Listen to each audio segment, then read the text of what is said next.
ఈరోజే మంగళవారం శుక్రవారము అంటే సంపదల దేవత అయిన లక్ష్మీదేవికి ఎంతో ప్రీతికరమైన రోజు. మరి ఈ రోజు అమ్మవారికి సంబంధించిన ఈ కథలను విన్నా, చదివినా, చెప్పినా, వినిపించినా జన్మల పాపాలు తొలగి కోటి జన్మల పుణ్యం వస్తుంది, సకల శుభాలు కలుగుతాయి. మరి ఆ కథ ఏంటో ఇప్పుడు ఈ వీడియోలో తెలుసుకుందాం.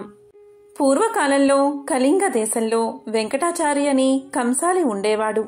అతడు పనిలో ఎంతో నైపుణ్యం చెందినవాడిలాగా పేరుగాంచాడు.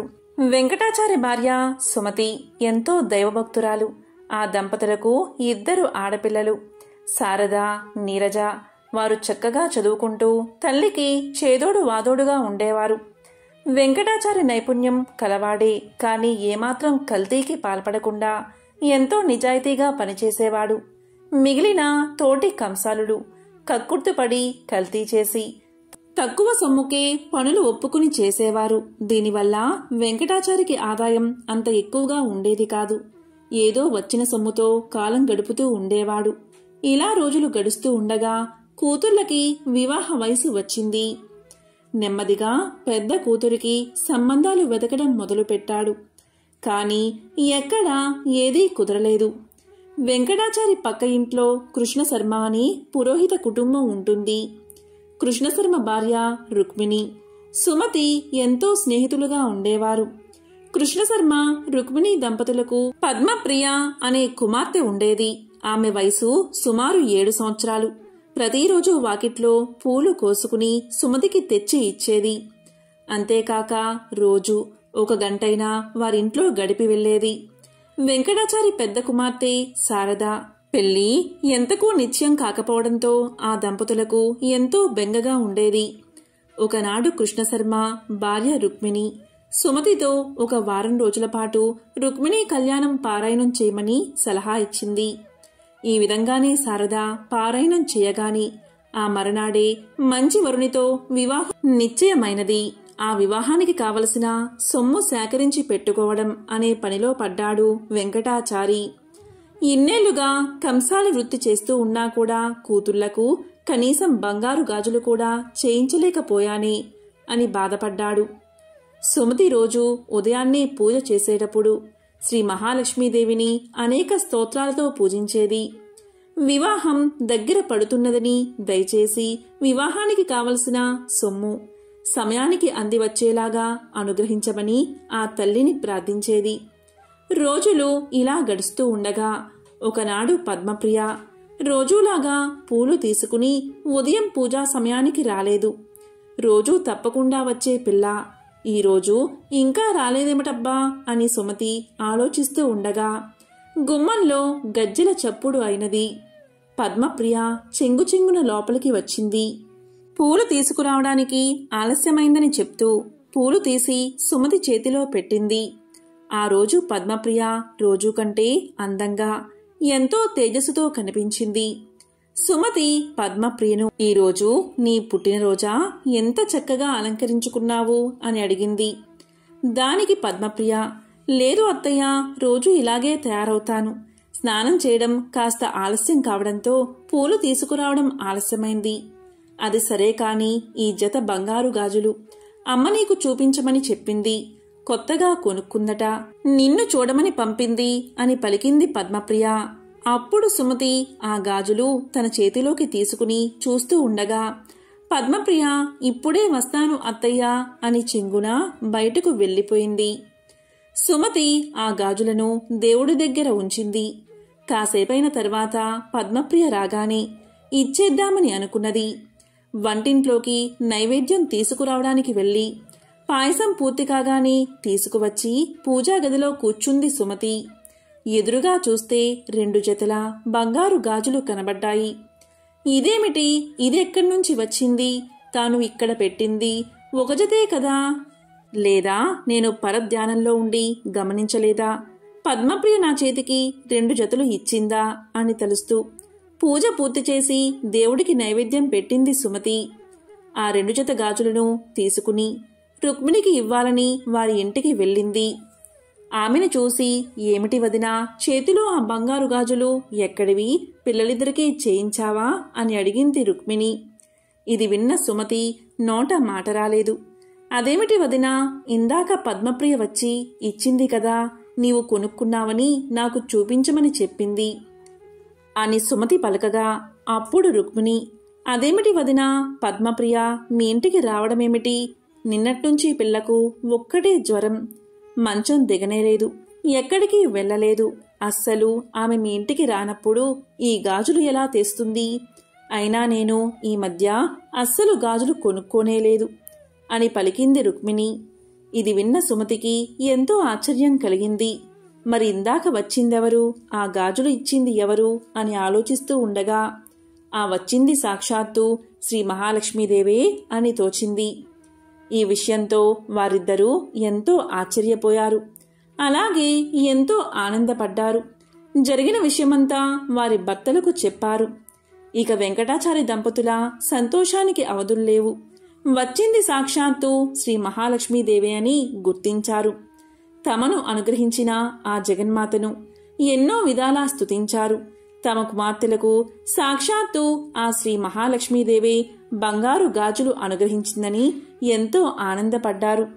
ఇద్దరూ పూజాగదిలో నుంచుని ఆ జగన్మాతను స్మరిస్తూ ఇలా అన్నారు. జగజ్జనని అమ్మా లక్ష్మీదేవి, దారిద్ర్య దుఃఖాన్ని, పాప అంధకారాలను తొలగించే మూర్తివి, బాధలన్నిటినీ నశింపచేసే కరుణా కటాక్షాలు గల తల్లివి. నీ కడగంటి చూపులతో నీ కరుణామృతాన్ని మాపై కురిపించు తల్లి. నీవు సర్వమంగళ ప్రదాయనివి. సకల చరాచర జగత్తుయందు నీవే వ్యాపించి ఉన్నావు. నీవే మాకు ఇలవేల్పు. నీకివే మా ప్రణామాలు. నిన్ను నమ్మిన వారికి సర్వశుభాలు అనుగ్రహించే లోక పావనవి. నీకివే మా నమస్కారాలు అని పరిపరి విధాలా ప్రార్థించారు. లక్ష్మీదేవి తమకు సహాయం చేసినందుకు ఎంతగానో సంతోషించారు. ఎంతో పవిత్రమైన విశేషమైన ఈ కథను విన్నా, చదివినా, చెప్పినా, వినిపించినా జన్మల పాపాలు తొలగి కోటి జన్మల పుణ్యం వస్తుంది. ఆ లక్ష్మీదేవి సంపూర్ణ అనుగ్రహం మీకు కలుగుతుంది. పూర్వకాలంలో కుండినము అనే పట్టణం సింధు దేశంలో ఉండేది. ఆ పట్టణంలో కౌండిన్య నామంతో ఒక బ్రాహ్మణుడు ఉండేవాడు. అతని భార్య పేరు గుణశీల. ఆమె వివాహం జరిగిన దగ్గర నుంచి ఎప్పుడు చూసినా ఏడుస్తూనే ఉండేది.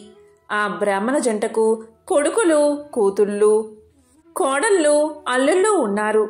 ఆమెకు సకల భోగభాగ్యాలు ఉన్నా కాని ఎప్పుడూ కూడా ఎందుకు ఏడుస్తుందో ఎవరికి అర్థం అయ్యేది కాదు. ఈమె ఏడుపు విని చుట్టుపక్కల వాళ్ళంతా ఎందుకు ఈమె ఇలా ఏడుస్తుంది, ఈమె అరుపులు వింటుంటే దరిద్రానికి సంకేతంగా అనిపిస్తుంది అని తిట్టుకునేవారు. ఈమె ఏడవడానికి ఏదో ఒక వంక చూసుకునేది. పిల్లి చచ్చినా, ఇంట్లో బల్లి చచ్చినా, వీధిలో కుక్క చచ్చినా దాన్ని ఒడిలో పెట్టుకుని ఏడుస్తూనే ఉండేది. కాని విధి మాత్రం ఈమెకు అనుకూలంగా లేదు. ఇలా ఒకరోజు ఇంట్లో పిల్లి చనిపోతే దాన్ని ఒడిలో పెట్టుకుని ఏడుస్తూ కూర్చుంది. ఆమె ఎప్పుడైతే దాన్ని ఒడిలో పెట్టుకుని ఏడుస్తూ ఉందో వెంటనే ఆ పిల్లి చచ్చింది కాస్త బతికిలేచి వెళ్లిపోయింది. మరలా తెల్లవారేసరికి ఇంట్లో ఒక బల్లి చనిపోయింది. దాన్ని కూడా ఒడిలో పెట్టుకుని ఏడుస్తూ ఉంది. అక్కడ కూడా ఆశ్చర్యం జరిగింది. ఆమె ఒడిలో పెట్టుకుని ఏడవడం మొదలు పెట్టగానే ఆ బల్లికి తిరిగి ప్రాణం వచ్చి వెంటనే వెళ్లిపోయింది. ఆమె జరిగిందంతా చూసి ఏడవడానికి కారణం లేకపోయిందే అని ఇంకా ఏడవడం మొదలు పెట్టింది. ఇలా ఉండగా ఒకరోజు వీధిలో ఒక కుక్క చనిపోయింది. దాని దగ్గరకు వెళ్లి ఒడిలో కుక్కను పెట్టుకుని ఏడుస్తూ ఉంది. ఆమె అలా ఒడిలో పెట్టుకుని ఏడవడం మొదలు పెట్టగానే ఒక్క దెబ్బకు ఆ కుక్క బతికి పరుగు పెట్టింది. అది చూసి, దేవుడా, నాకు మనస్ఫూర్తిగా ఏడ్చే స్వతంత్రం కూడా లేకుండా చేస్తున్నావు అని బోరున ఏడవడం మొదలుపెట్టింది. ఇదంతా చూసిన జనానికి ఇదేదో వింతగా అనిపించింది. అలా వారు ఆమె వైపు విచిత్రంగా చూడసాగారు. ఇక ఏడవడానికి కుదరడం లేదు అని ఒక ఉపాయం చేసింది. బయట ఉన్న తేలులను తీసుకువచ్చి ఉప్పు పాత్రల్లో, మిగతా పాత్రల్లో తేలుల్లో జర్రుల్లో ఉంచింది. ఎందుకు అంటే కూతుర్లు కోడళ్ళు. అలా వంట నిమిత్తం చేతులు ఆ పాత్రలో పెట్టగానే అవి కుడతాయి గనక ఆ నొప్పితో వారు ఏడుస్తూ ఉంటే వారి పక్కన కూర్చుని ఏడవచ్చు అని ఈమె ఆలోచన. కాని విధి మాత్రం ఆమెకు వ్యతిరేకంగా ఉంది. కూతుర్లో కోడళ్ళు వాటిలో తమ చేతులు పెట్టగా జర్రెలు అలాగే తేల్లో వస్తువులుగా మారిపోయాయి. అంతేకాదు తన కొడుకుల బట్టల్లో పాములు ఉంచేది. అలా పాములు కరిస్తే కొడుకులు చచ్చిపోతే ఏడవచ్చు అని ఈమె ఆలోచన. కాని విధి మాత్రం వేరేగా ఆలోచన చేసింది. ఆ పాములు కాస్త బంగారు మొలతాలలా అయిపోయాయి. ఇక కొడుకులు బట్టల్లో చెయ్యిలు పెట్టగానే బంగారు మొలతాళ్ళు వాడి చేతికి అందాయి. వెంటనే కొడుకులు, అమ్మా, బట్టల్లో బంగారు మొలతాడు ఎందుకు ఉంచావమ్మా అని అడగ్గానే దానికి ఆమె, నాయనా, వాటిని తీసి జాగ్రత్తగా దాచుకోండి అని పలికేది. అలా ఆమె ఏమి చేసినా ఏడవడానికి అవకాశం దొరకకపోవడం వల్ల ఆమె అడవికి పోయి అక్కడ కూర్చుని ఏడవడం మొదలుపెట్టింది. అలా ఏడుస్తున్న సమయంలో పార్వతీ పరమేశ్వరులు ఆ మార్గం గుండా పోతూ ఆమెను చూసి ఇలా పలికారు. ఎందుకమ్మా ఏడుస్తున్నావు అని అడగ్గా దానికి ఆమె ఇలా సమాధానం చెప్తుంది. ఓ మహనీయ దంపతుల్లారా, నాకు అష్టైశ్వర్యాలు ఉన్నాయి. కాని ఎప్పుడు ఏడవాలనే బుద్ధి పుడుతుంది. అలా ఏడుస్తుంటేనే నాకు మంచిగా అనిపిస్తుంది. దానికి కారణం మీరే చెప్పాలి అని బ్రతిమాలుతుంది. అప్పుడు పార్వతీదేవి మొత్తం తెలుసుకుని ఇలా అంటుంది. ఓ గుణశీల, పూర్వం నీవు కందాబచ్చలి నోమును నోచావు. కాని దానికి ఉద్యాపన చేయడం మర్చిపోయావు. అందువల్లే ఈ జన్మలో ఈ గ్రహచారం నీకు పట్టింది. నీవు ఈ నోము నోయడం వల్ల మంచి సంతానం, సర్వభోగాలు కలిగాయి అని పలకగా గుణశీల అమ్మవారిని చూసి, అమ్మా, ఈ నోముకు ఉద్యాపన ఎలా చెయ్యాలో చెప్పమని కోరింది. దానికి అమ్మవారు ఇలా చెప్తుంది. అయితే విను. వెండితో కంద దుంపను చేయించు, బంగారంతో బచ్చలి తీగ చేయించు, మంచి కంద సేరు, బచ్చలి అరసేరు, 5 మానికల బియ్యం, పసుపు కుంకుమలతో, నల్ల పూసలు, రవికల గుడ్డలు, మెట్టెలు, మంగళ సూత్రాలతో, ముత్తైదువులకు దక్షిణ తాంబూలాలతో వాయనాలు సమర్పించు అని పార్వతీదేవికి చెప్పింది. అంతట గుణశీల ఇలా పలుకుతుంది. అయితే తల్లి, నేను వచ్చేంత వరకు ఇక్కడే ఉండమని ప్రార్థించి పరుగు పరుగున ఇంటికి పోయి అన్ని వస్తువులు తీసుకువచ్చి పార్వతీ అమ్మవారికి సమర్పించి ఉద్యాపన చేసింది. ఇక పార్వతీ అమ్మవారు నిండు హృదయంతో ఆమెకు ఆశీస్సులు అందించారు. అంతతో అమ్మవారు అంతర్ధానమయ్యారు. ఇక గుణశీల ఇంటికి వచ్చి జరిగిందంతా ఇంట్లో వారికి చెప్పేసరికి అందరూ ఆశ్చర్యపోయారు. 4 జాతుల వారు కుల భేదం లేకుండా ఈ వ్రతాన్ని ఆచరిస్తే సమస్త దుఃఖాలు తొలగిపోతాయని ఆమె చెప్పింది. దాంతో అందరూ కందాబచ్చలి వ్రతాన్ని ఆచరించి సర్వదుఃఖాలను పోగొట్టుకుని సుఖంగా జీవించారు. ఈ వ్రత కథను ఎవరైతే వింటారో వారికి సమస్త దుఃఖాలు తొలగిపోయి సకల శుభాలు కలుగుతాయి. పూర్వం గండకీ నదీ తీరాన ఉన్న సిరిపురం రాజ్యాన్ని వేరసేన మహారాజు జనారంజకంగా పరిపాలిస్తూ ఉండేవాడు. పాడి పంటలతో సుఖ సంతోషాలతో ప్రజలు ఆనందంగా జీవిస్తూ ఉండేవారు. ఈ వీరసేన మహారాజుకు వేట అంటే మిక్కిలి మక్కువ. అతను ఒకసారి గండకీ నదీ తీరాన్ని ఆనుకుని ఉన్న అడవిలోకి బయలుదేరాడు. చాలాసేపు క్రూర జంతువుల్ని వేటాడాడు. దాంతో రాజు రెట్టించిన ఉత్సాహంతో బాగా దట్టమైన అడవిలోకి వెళ్లిపోయి దారిని తప్పాడు. వెనుక ఉన్న సైన్యాలు రాజుని అందుకోలేక వెనుక పడ్డారు. ఇలా 2 రోజులు గడిచాయి. రాజు జాడ కోసం సైన్యాలు 4 భాగాలుగా విడిపోయి 4 దిక్కులా గాలించి అతి కష్టం మీద 3వ రోజున రాజు జాడ కనుక్కుని అందరూ ఒక చోటకు చేరుకున్నారు. గుర్రం మీద 3 రోజులు ఒంటరిగా ప్రయాణించిన రాజు బాగా అలసిపోయి నిస్సత్తువుగా ఉండిపోయాడు. వెంట తెచ్చుకున్న ఆహార పదార్థాలు నీళ్లు కచ్చైపోవడంతో సైనికులు కూడా అలసిపోయి ఆకలితో ఉన్నారు. చాలాసేపు గాలింపు తర్వాత వాళ్ళకి ఒక చిన్న పంట పొలం కనిపించింది. దాంట్లో చెరుకు, మొక్కజొన్న పంటలు ఉన్నాయి. దాంతోపాటు మామిడి, సీతాఫలం బాగా విరగకాచి ఉన్నాయి. మధ్యలో తీయని నీటితో కూడిన ఒక బావి ఉంది. ఇక సైనికులంతా ఆ పొలంపై పడి ఎవరికి కావలసిన వారు తీసుకుని కడుపు నిండా తిని మధురమైన బావినీరు తాగి మహారాజుకి కావలసిన ఫలాలు, చల్లని నీరు ఇచ్చి రాజును సేద తీర్చారు. కాసేపటికి తేరుకున్న మహారాజు తన సైన్యంతో సహా రాజ్యాన్ని చేరుకున్నాడు. కాని చిత్రంగా మరుసటి రోజు నుంచి రాజుకి తీవ్ర అశాంతి, అనారోగ్యం మొదలయ్యాయి. రోజు రోజుకి క్షీణిస్తూ మంచం పట్టాడు మహారాజు. రాజవైద్యులు ఎన్ని చికిత్సలు చేసినా రాజుకి ఆరోగ్యం చేకూరలేదు. ఈ విధంగా రోజులు నెలలు గడిచినా కూడా తన రోగం తగ్గకపోయేసరికి రాజు తన గురువైన తపోధనుడైన సదానంద మహర్షిని పిలిపించి తన సమస్యను పూర్తిగా వివరించాడు. అప్పుడు ఆ మహర్షి తన దివ్య దృష్టితో జరిగిందంతా తెలుసుకుని ఇలా పలికాడు. రాజా, రాజన్నవాడు ప్రజల్ని క్రూర మృగాల నుంచి రక్షించాలి. అది కూడా ప్రజలు క్రూర జంతువుల వల్ల తమకి ప్రాణభయం ఉందని ఫిర్యాదు చేసినప్పుడు మాత్రమే చేయాలి. కాని నీవు మృగ వినోదం కోసం అకారణంగా జంతువుల్ని వేటాడి మూగ జంతువుల్ని హింసించావు. పైగా నీ సైనికులు ఓ పైరు పంటలో చొరబడి పేద రైతు యొక్క కష్టాన్ని దోచుకుని తిన్నారు. అందులో కూడా నీ సైనికులు అతని అనుమతి తీసుకోలేదు. అందులో నీకు కూడా భాగం ఉంది. ఆ పాపం కలిపురుషుడిగా మారి నిన్ను వేటాడుతుంది అని చెప్పాడు మహర్షి. ఇది విన్న రాజు ఎంతో ఆశ్చర్యపోయి ఇలా పలికాడు. మహాత్మా, మన్నించండి. నేను ఈ దేశపు రాజుని కదా. నా రాజ్యంలో ఉన్న సకల ప్రజల మీద, వాళ్ళ ఆస్తుల మీద, ధనధాన్యాలు, పంట పొలాలు, తోటలు, వ్యాపారాలు అన్నిటిపైన నాకు సర్వాధికారాలు ఉన్నాయి కదా. మరి నాకు పాపం ఎలా అంటుతుంది అని అడిగాడు. దానికి మహర్షి ఇలా చెప్పాడు. రాజా, నువ్వు చెప్పింది నిజమే.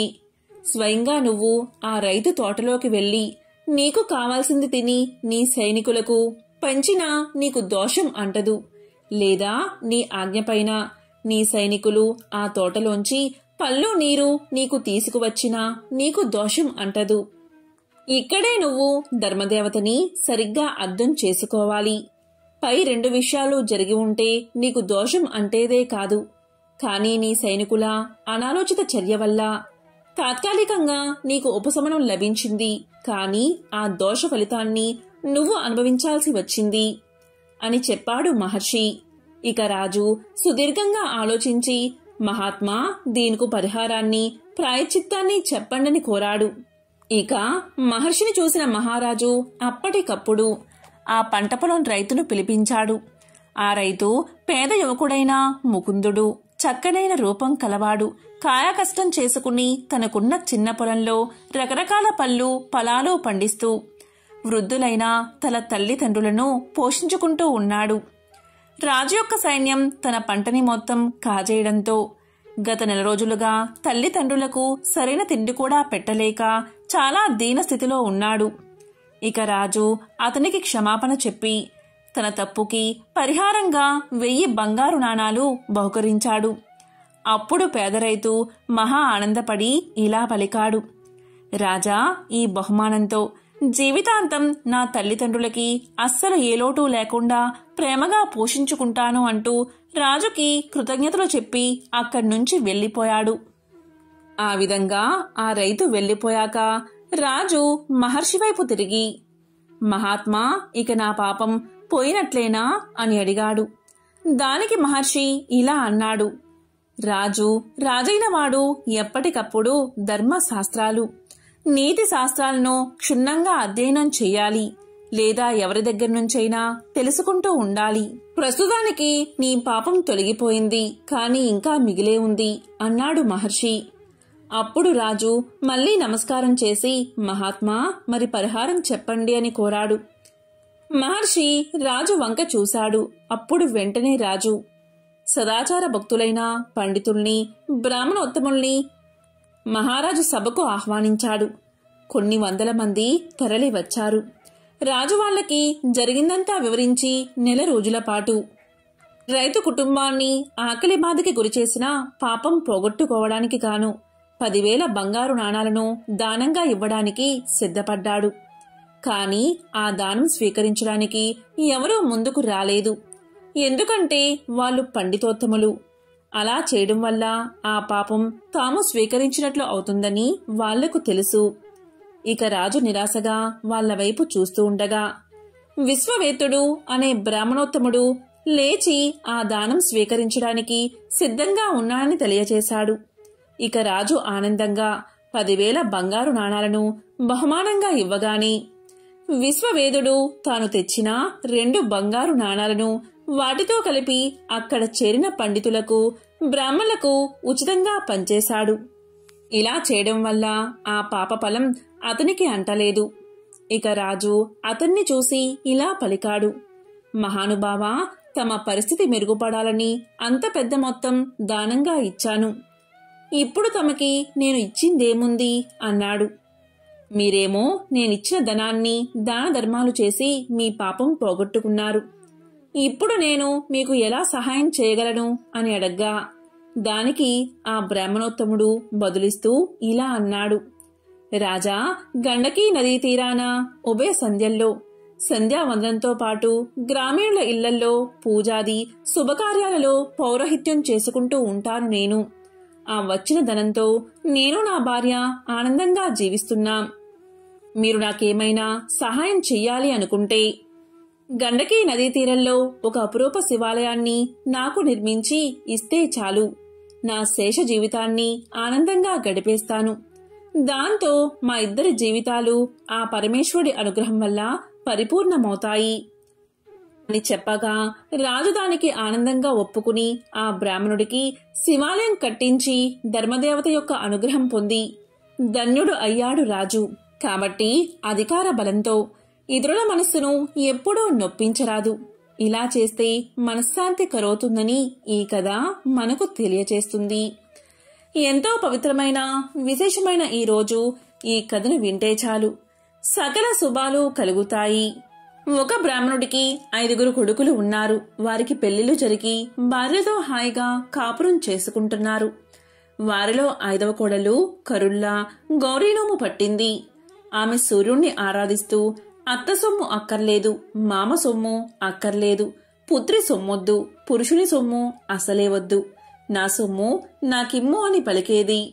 రోజు ఈ విధంగా అండం విన్న అత్తా మామలు, బావా మరదళ్ళు, తోడి కోడళ్ళు భర్తకు ఆమెపై కోపం వచ్చింది.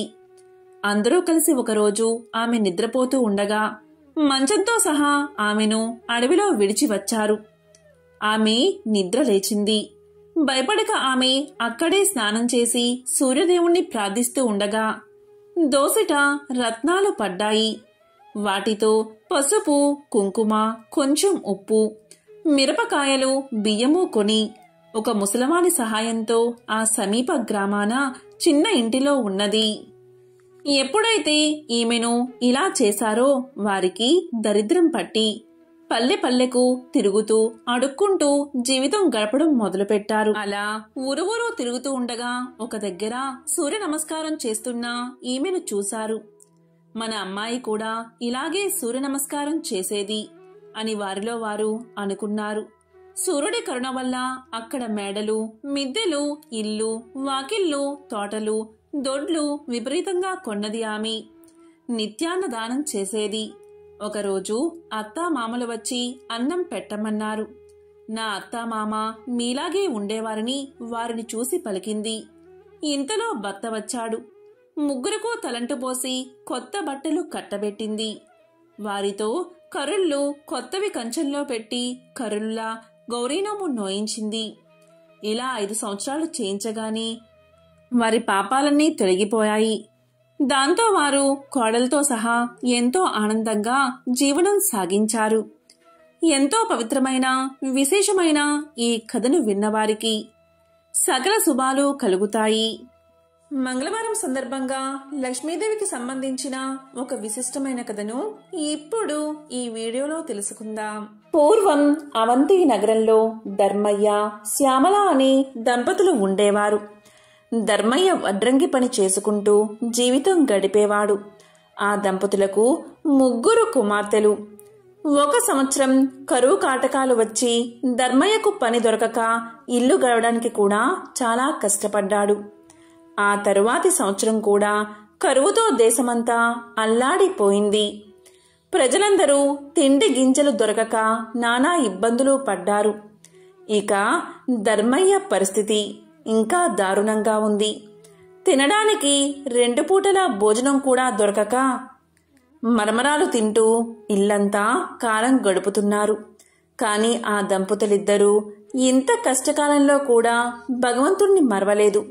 వారి ఇంట్లో తరతరాల నుండి వస్తున్న శ్రీ లక్ష్మీనారాయణ విగ్రహం ఒకటి ఉంది. ఆ విగ్రహాన్ని రోజు భక్తి శ్రద్ధలతో పూజించేవారు. రోజు ఏదో ఒక పదార్థాన్ని తప్పకుండా నైవేద్యంగా పెట్టేవారు. అయితే 2 సంవత్సరాల నుండి కరువు వల్ల ఇంట్లో ఏ పదార్థమూ లేకపోవడం చేత ఈ ఇంటి ఆవరణలోని తులసి మొక్క నుండి ఒక దళాన్ని శ్రీ లక్ష్మీనారాయణలకు భక్తితో కళ్ళుకు అద్దుకుని సమర్పించేవారు. రోజులు ఇలా గడుస్తూ ఉండగా ఒకరోజు రాత్రి 10 గంటల సమయంలో ఎవరో తలుపు తట్టిన శబ్దం వినబడింది. ఈ వేళలో ఎవరు వచ్చి ఉంటారా అని ఆలోచిస్తూ తలుపు తీసిన ధర్మయ్య దంపతులకు మధ్య వయస్కులో ఉన్న ఒక ముత్తైదువు కనిపించింది. ఆమెలో ఏదో ఒక దివ్య తేజస్సు ధర్మయ్యకు గోచరించింది. ఇంత రాత్రివేళ ఇలా ఒంటరిగా వచ్చినా ఈమె ఎవరై ఉంటుందా అని ఆలోచిస్తూ ఉండగా ఆమె వీరితో ఇలా పలుకుతుంది. నాయనా, నేను పొరుగు ఊరు నుండి మా ఊరు వెళుతూ దారి తప్పి ఇటుగా వచ్చాను. రాత్రి కావడం వల్ల దోవ సరిగ్గా తెలియడం లేదు. ఈ రాత్రి మీ ఇంటిలోనే పడుకుని తిరిగి ఉదయాన్నే వెళ్ళిపోతాను అని పలికింది. అప్పుడు ధర్మయ్య దంపతులిద్దరూ ఆమెను లోపలికి రమ్మని ఆహ్వానించారు. అతిథి భగవంతుడితో సమానం కదా, కాని ఆమెకు ఇవ్వడానికి ఇంట్లో ఏమీ కనిపించలేదు. వాళ్ళకి కాసిన్ని మంచినీళ్లు మాత్రమే ఇచ్చారు. ఇంట్లో పడుకోవడానికి ఒక చాప మాత్రమే ఉంది. ఆ రాత్రి ఆమె ఆ చాపపైనే నిద్రించింది. తెల్లవారగానే వెళ్లడానికి సిద్ధమైంది. అప్పుడు ధర్మయ్య దంపతులిద్దరూ ఆమెతో ఇలా అన్నారు. తల్లి, నీవు తేజస్సుతో సాక్షాత్తు జగన్మాత అయిన శ్రీ మహాలక్ష్మిగా ఉన్నావు. నిన్ను ఒట్టి చేతులతో పంపుతున్నందుకు మాకు ఎంతో బాధగా ఉంది అన్నారు వారిద్దరూ. అప్పుడు ఆమె ఇలా పలుకుతుంది. దంపతులారా, మీరు చింతించవద్దు. మీ ఇంట్లో ఉండడానికి ఒప్పుకున్నారు, అదే చాలు అంది. అప్పుడు శ్యామలమ్మ ఆమెకు బొట్టు పెట్టి పంపించింది. ఆమె వెళ్లిన తర్వాత కాసేపటికి ఇంట్లో ఏదో చప్పుడు వినిపించింది. ఏమిటా అది అని ఇల్లంతా చూడగా శ్రీ లక్ష్మీనారాయణ విగ్రహం వద్ద నుండి శబ్దం వస్తున్నట్టుగా వారు గమనించారు. అక్కడ కొన్ని బంగారు నాణాలు పడి ఉన్నాయి. అప్పుడు ఆ దంపతులకు జరిగిందంతా అర్థమైంది. రాత్రి తమ ఇంటికి వచ్చింది మరెవరో కాదు, సాక్షాత్తు జగన్మాత శ్రీ మహాలక్ష్మి. ఆ తల్లికి తామేమీ ఇవ్వలేకపోయామే, చెయ్యలేకపోయామే, కనీసం తగిన వసతి కూడా కల్పించలేకపోయామే అని ఎంతో బాధపడ్డారు. ఆ తల్లిని అనేక విధాలుగా స్తుతించారు. శ్రీ మహాలక్ష్మీదేవి అనుగ్రహం వల్ల కలిగిన ధనంతో పిల్లల పెళ్లిళ్లు ఘనంగా జరిపించారు. జీవించినంతకాలం సుఖంగా జీవించి ఎన్నో సత్కార్యాలు చేసి చివరకు ముక్తిని పొందారు. దీపం లక్ష్మీ స్వరూపం. ధర్మయ్య దంపతులు రోజు శ్రీ లక్ష్మీనారాయణ విగ్రహం వద్ద దీపం వెలిగించేవారు. ఎంతటి కష్ట సమయంలో అయినా దీపారాధన మాత్రం మానలేదు. అందువల్ల శ్రీ మహాలక్ష్మీదేవి ఎంతో సంతోషించి వారిని అనుగ్రహించింది. దీపం జ్ఞాన స్వరూపం, దీపం ఐశ్వర్య స్వరూపం. దీపం ఉన్న చోట శ్రీ మహాలక్ష్మి చిరునవ్వుతో ఉంటుంది. ఎవరైతే నిత్యం దీపారాధన చేస్తారో వారు సిరి సంపదలతో తులతూగుతారు. వారికి దేనికి లోటు ఉండదు. ధనధాన్యాలు సమృద్ధిగా ఉంటాయి. ఆ తల్లి అనుగ్రహం ఉన్నవారికి సర్వ సౌభాగ్యాలు లభిస్తాయి.